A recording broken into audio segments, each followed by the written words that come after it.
Deux étudiants en master tourisme option histoire, territoire et patrimoine viennent aujourd'hui à Westrack Radio pour nous parler de leur projet Histoire de la Seine-Maritime. Bonjour à vous deux. Bonjour. Qu'est-ce que c'est que ce projet Histoire de la Seine-Maritime ? Alors le projet de Histoire de la Seine-Maritime, en fait, à la base on est 3 étudiants donc dans le master et on voulait un peu, parce qu'en fait on a chacun un mémoire à faire et on était très restreint dans le sujet parce qu'on avait chacun un sujet et on faisait que ça. Alors que en fin de compte c'est l'histoire en général qui nous plaît et du coup on voulait essayer de monter un projet pour faire pour appréhender d'autres sujets d'histoire et en faire quelque chose à l'échelle du département. Et c'est pour ça qu'on a voulu faire le site de Histoire de la Seine-Maritime. Pourquoi la Seine-Maritime et pas seulement Le Havre ? Parce que justement on a des sujets de mémoire qui sont aussi un petit peu diversifiés, donc ça nous permettait d'avoir un plus large périmètre et puis on n'est pas havrais d'origine.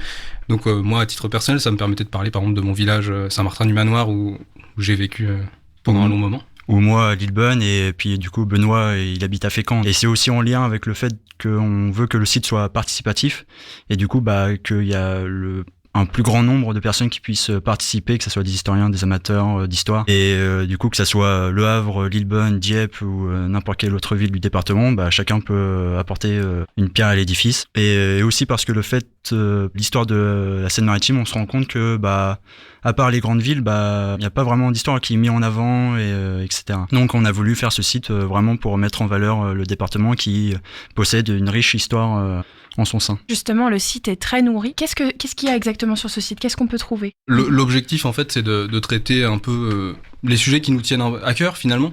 Donc ça peut être un événement, un fait, un personnage historique, local, tout en essayant d'apporter quelque chose d'un petit peu nouveau, dans le sens où, évidemment, tout n'a pas été fait en histoire, que ça soit au domaine local ou national ou même au-delà.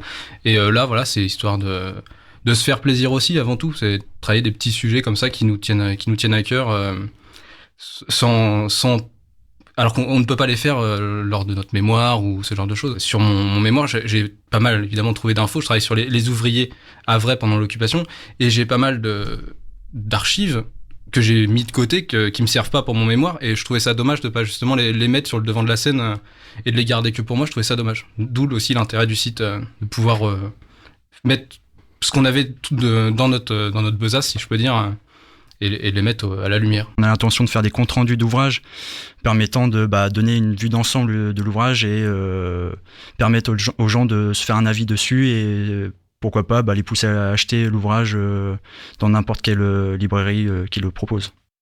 Oui, c'est énormément de recherches. Vous passez beaucoup de temps. Comment vous faites ces recherches ? Alors, il y a plusieurs façons. Soit on se déplace directement dans les centres d'archives, et notamment, lorsqu'on a travaillé sur notre mémoire, on a beaucoup feuilleté de liasses d'archives, que ce soit aux archives du Havre, que ce soit aux archives départementales de Seine-Maritime, donc à Rouen, ou même, par exemple, à Paris, avec le château de Vincennes pour ma part, où j'ai consulté les archives du service historique de la Défense, parce que j'ai un sujet en histoire militaire, et donc il fallait que j'aille là-bas, ou même dans d'autres départements. Bon, après pour le site ça va pas trop m'aider, mais du coup soit en allant directement dans les centres d'archives, soit aussi en utilisant les archives numérisées qu'on peut trouver sur internet, que ça soit les archives départementales ou même du Havre, par ce biais-là, et aussi par d'autres sites comme Gallica, Gallia, Percé, toutes les ressources numérisées qu'on peut trouver sur internet en complément des archives qu'on trouve sur place. Je pense à Gallica. Gallica, c'est génial. Au final, on trouve énormément de données dessus. On trouve des bouquins qu'on peut pas trouver ailleurs. Donc, c'est une mine d'or, en fait, Gallica. Et ça nous est utile pour le site et parfois pour nos mémoires aussi. C'est ça. Parce que du coup, les Gallica, ça numérise que ce soit les bouquins ou les archives de la BNF, donc, qui se trouve à Paris. Donc, il y a énormément de sujets entre des profils de personnes et, par exemple, des ouvrages. Comment vous choisissez ces sujets précisément ? C'est en fonction de l'affinité avec le sujet. Donc on est 3 à le faire et on a chacun un petit peu nos sujets de prédilection, enfin ce qu'on préfère faire aussi. Il y en a qui sont plus sur de l'histoire contemporaine, de l'histoire militaire, de l'histoire antique. Enfin bon. Après, c'est chacun fait en fait un petit peu ce qu'il veut finalement. C'est ça, comme on le disait, on a notre mémoire et on a toujours voulu faire aussi d'autres sujets et que c'était pas possible parce que le mémoire c'est le mémoire et on a le sujet précis, il faut pas qu'on s'écarte de ça. Et du coup le site nous permet c'est un peu pour nous plus un loisir que vraiment un travail, parce que du coup on traite des sujets qui nous intéressent. On choisit pas vraiment, c'est vraiment selon nos envies du moment. C'est ce qui vous passionne dans ce projet, c'est de pouvoir faire un peu ce que vous voulez, C'est une ça. certaine liberté par rapport au mémoire qui est assez stricte. C'est ça. Exactement. Ouais. Et le fait aussi qu'on soit indépendant et que on fait ce qu'on veut et à quel moment. Enfin après on essaye et on fait un calendrier quand même pour remplir le site quand même, et pas pendant que plusieurs mois ne rien faire, mais on essaie vraiment de... Là, on est encore qu'aux prémices du site. C'est On a ça. quand même pas mal de choses de prévues, des articles de prévus.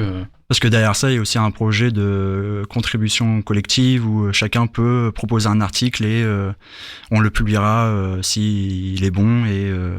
Alors, ce qu'on aimerait, c'est que d'autres nous rejoignent, en fait, pour justement alimenter de plus en plus cette base de données qui servira à tous ceux qui aiment finalement l'histoire de la Seine-Maritime et du département. L'objectif, c'est d'être rejoint par d'autres, oui. Même si vous êtes amateur et que vous avez jamais rédigé quelque chose, si vous voulez proposer un article parce que vous avez envie d'écrire sur quelque chose qui vous passionne, il y a pas de souci, nous on le lira et puis on le publiera. Puis les sujets sont vraiment larges. C'est ça, voilà. Ça peut être histoire de l'économie, histoire militaire, histoire sociale, Histoire musicale aussi. Enfin voilà, on fait on est limité finalement que par les frontières du département. Et est-ce que vous voulez continuer ce projet après vos études? Parce que là, vous êtes en Master 2, donc à la fin de ce Master. C'est quelque chose que vous aimeriez continuer?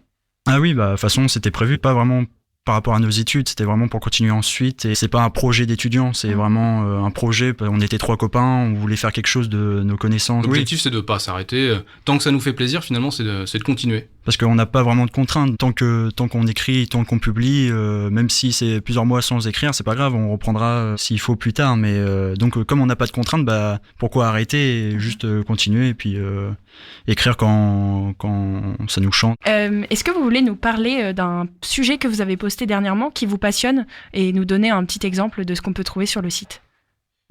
Personnellement, moi j'ai écrit récemment un article sur Aquaco. Cet article fait suite à ma visite du coup sur les plages d'Octeville-sur-Mer, et je me posais la question justement d'où viennent les épaves qui sont sur la plage d'Octeville, et c'est pour ça que j'ai écrit cet article, parce que je me suis dit que je pense qu'il y a beaucoup de gens qui viennent sur les plages d'Octeville sans savoir d'où viennent ces épaves. Et du coup, j'ai fait mes petites recherches et c'est pour ça que j'ai écrit cet article qui présente le parcours du coup, il y a 4 épaves. Il y a 3 cargos en ciment et une d'un Liberty Ship. Et du coup, je retrace un peu l'histoire de ces 3 navires en plusieurs pages, enfin sur une dizaine de pages, et en illustrant avec des photos d'époque, etc.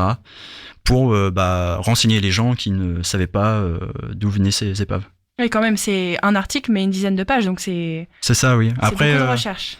Après, c'est chacun fait... Enfin, un article peut faire très bien 2 pages, comme 10 pages ou 20 pages. Il n'y a pas vraiment de restrictions ou de limites. Moi, celui que j'aime beaucoup, c'est un que j'ai écrit sur les seigneurs de Saint-Martin-du-Manoir. C'est quelque chose que j'ai grandement apprécié faire. Déjà, d'une part, parce que j'ai habité pendant une quinzaine d'années à Saint-Martin-du-Manoir. Il y a quelques temps, la mairie, en fait, voulait lancer un projet de livre historique sur le village. Et donc, c'était un projet qui m'avait grandement intéressé, qui est d'ailleurs en cours en ce moment. J'avais écrit cet article au tout début de ce projet-là, pour montrer un petit peu finalement ce qu'on peut trouver, ce qu'on peut faire avec des sources qui sont finalement très rares, parce que les sources sur les petits villages comme ça, on n'en trouve pas énormément. Et c'est un article que j'avais grandement apprécié faire. J'en suis assez fier, j'en suis très content. C'est ça, l'intérêt du projet, c'est que vous faites même parfois sur des sujets que l'on ne trouve pas facilement, parce qu'on peut pas s'intéresser à tous les petits villages de Seine-Maritime. C'est ça, c'est aussi faire de la petite histoire. Et pas que l'histoire avec un grand H. Et du coup, sinon après on peut retrouver d'autres articles vraiment différents. Il y a des articles sur l'archéologie funéraire en Normandie, donc là c'est un peu plus large que la Seine-Maritime, mais ça parle beaucoup aussi de lieux d'archéologie en Seine-Maritime. Et on peut aussi trouver, par exemple, un compte-rendu sur l'ouvrage Rollo, le fondateur de la Normandie. Donc c'est vraiment très large. Et il y a eu aussi une série d'articles sur Étretat, l'historique d'Étretat, Fécamp aussi. Il y a un article qui s'appelle l'affaire Cocu, qui était un gendarme pendant la Seconde Guerre mondiale et qui a joué des deux côtés, du côté des résistants, du côté des collabos, et puis à la fin de la Seconde Guerre mondiale, il a été récompensé alors qu'il a vendu, si je puis dire, un certain nombre de résistants pendant la guerre. Et vous avez des articles qui vont sortir prochainement ? À titre personnel, je vais m'atteler à un article sur le Vagabond Bien-Aimé, qui est un groupement de résistance hyper local pendant la Seconde Guerre mondiale. Donc c'est en parallèle en fait de mon mémoire, mais dans mon mémoire je ne le traite pas autant que je le voudrais. Donc là j'ai pas mal de choses à dire dessus, donc il y aura un article prochainement, normalement dans les prochaines semaines. Pas encore de date précise, mais il arrivera prochainement. À suivre. Exactement. Ça. Et pour ma part, du coup, cet été, je travaille au Théâtre Romain, donc j'ai l'intention aussi d'écrire quelques articles sur le Théâtre Romain de Lillebonne. Pour notre mémoire, on a pas mal d'archives qu'on n'utilise pas, et moi, je travaille sur le général d'Empire Pierre-Michel Rouelle, donc c'est un général havrais. Il y a d'ailleurs une rue à son nom au Havre, et je vais sûrement parler de la période de la monarchie de Juillet, etc. Donc plusieurs articles qui devraient pas tarder à arriver non plus dans les semaines ou les mois à venir. Alors pour rappel, le site et le Facebook. Le site, ça doit être histoiredelasseine-maritime.blogspot.com. Le Facebook, Histoire Seine-Maritime. C'est ça. Le plus simple, c'est le Facebook pour être au courant de quand est-ce qu'on va sortir un article. C'est ça. Après, on met aussi sur Twitter, mais c'est vrai que c'est plus simple sur Facebook. Merci beaucoup à vous deux. Merci. Merci. À bientôt. Au revoir. Au revoir.